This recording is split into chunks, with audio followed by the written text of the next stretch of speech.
Hi, ako po si Mac from Agent Mac Vlog, and today mag-unbox po tayo ng product na in-order ko from Lazada. Tripod na may kasamang monopod. Bago natin siya i-unbox, order details muna tayo. In-order ko to sa Lazada noong 23rd of May 2017 and nakuha ko siya noong 26. So, 3 days ako naghintay para makuha siya. And yung price nito ay 616 pesos. Meron na siyang tripod, may kasamang bag, tapos monopod na may kasamang shutter. And yun, 3 days ako naghintay dito sa Nueva Ecija. Nagbayad ako through 7-Eleven kasi may kasabay pa tong order. Pero ito mismong product ko to, pwede siyang cash on delivery. Pero since may kasabay siyang order na hindi pwede sa cash on delivery, nagbayad ako through 7-Eleven. So, unbox na natin.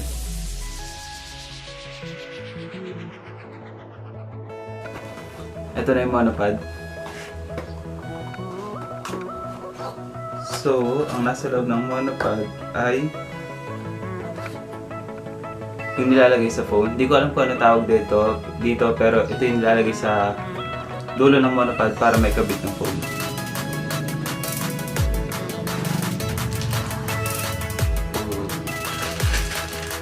Tapos, ito na mismo yung monopod na may kasama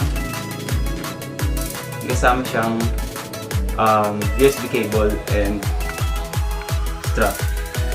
Tapos may manual kaso English ata yung sulat. Ay, meron siyang English. Tapos ito na yung mismo yung monopod. And as expected, may kasama siyang shutter. Tingnan natin gano'n siya kahaba.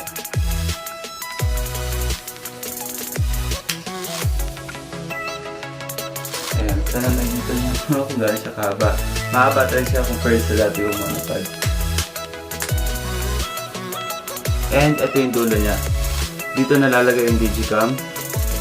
And dito rin nalalagay ito. Itong panglagay sa phone. Ayan. Subukan natin.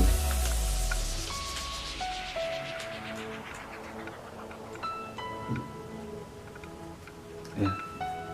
Ayan, hindi niya siya. Tapos iipit niya lang dito yung phone. Kaso hindi ko itong magamit. Kasi digicam yung gamit ko. So dito lang. Ito lang kailangan ko talaga monopod. And ayun, meron siyang lock. Para may ikot mo siya. Pwede rin siyang iikot ng... No, hindi siya pala pwedeng 360. So okay lang. Tapos ayun, para ma-extend siya, pwede mong gamitin tong lock. Ayun. So, pull na tayo dito. Try naman natin yung tripod.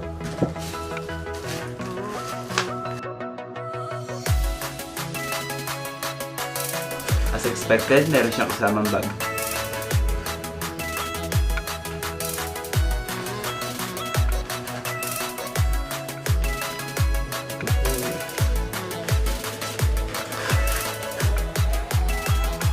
Ito na mismo. So sa taas, ito yung nalagyan ng digicam. Tapos meron siyang label para malaman mo kung pantay talaga yung yung view sa screen. Tapos, kamukha na sa monopod, meron siyang mga lock na ganito. Dito kasi yung ginagamit para extend. So, extend natin siya.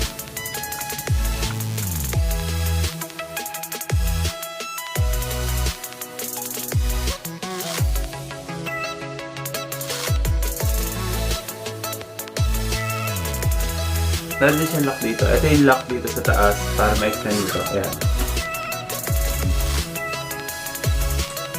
Yung bakal niya, aluminum yata yung tawag dito. Oh, aluminum. Kaya magaan lang siya. Pwede siya talagang dalhin. Super portable na. So, ayan. Labas tayo mamaya para subukan natin kung gaano talaga siya kahaba. Kung hanggang saan yung naaabot niya. Okay. Sa dulo, ito yung ginagamit para maigalaw siya. So ayan, pwede siya may up and down plus 360. So madali talaga siyang gamitin. Yun. Yun guys, ngayon live natin susukatin yung tripod and monopod gamit to. Simulan natin sa tripod.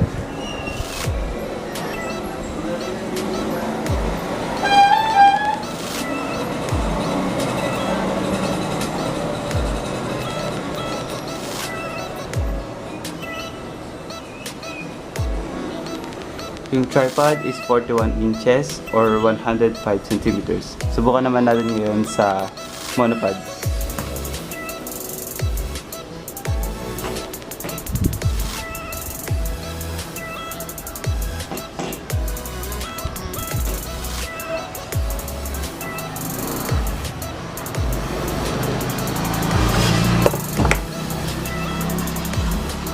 Yung monopod is 47.5 inches tapos 121 centimeters.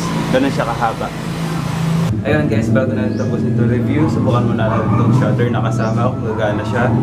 Ngayon meron ako na iPhone. So ayun, na-detect naman ng Bluetooth. Yung pangalan, which is Yunteng, then pair. Sabi connected na daw. Punta tayo ngayon sa camera. So, tingnan natin kung pagka pinindot yung shutter, gagana siya. So, ayun, as you can see, kumukuha naman siya ng pictures. So, gumagana naman siya. Ayun guys, base dun sa paggamit ko kanina nitong tripod at monopod, wala naman ako nakitang problema. Siguro, kung mayroon man maliit na problema, ito lang size ng monopod. Kasi, kung i-compare ko siya sa dati kong monopod, ganito lang siya kaliit. So, hindi ito magkakasya sa dati yung bag. However, since may bag naman yung tripod, pwede mo na sila doon pagsamahin. Mamaya papakita ko sa yung picture na nilagay ko doon sa may bag ng tripod. Kasama yung tripod. Kasya silang dalawa. Ito pa rin yung gagamitin ko pagka maalis. Kasi, meron tong lock. Papakita ko sa yung problema ng monopod pagka wala siyang lock. Pagka ginamit mo yung monopod na walang lock sa action camera, ganito yung problema na pwedeng ma-encounter. Ayan o. Halos hindi mo siya magamit. So yun lang naman. Wala naman ako nakita ibang problema. Size lang talaga ng monopod. And ayun guys, kung bitin kayo dun sa may 41 inches na height ng tripod, pwede mo ituktong yung monopod gamit tong butas na to dito. So, gaganon mo na siya sa may taas nung tripod. Kung nagustuhan nyo man itong product na to, may link ako sa description papunta dun sa Lazada kung gusto nyo siyang orderin. Pero, wala akong mabibigay sa inyo na kahit na anong discount kasi wala akong affiliation with Lazada. So, please like this video, subscribe, and share. Baka someday magkaroon ako ng affiliation with Lazada. Thank you so much for watching this video. Please subscribe.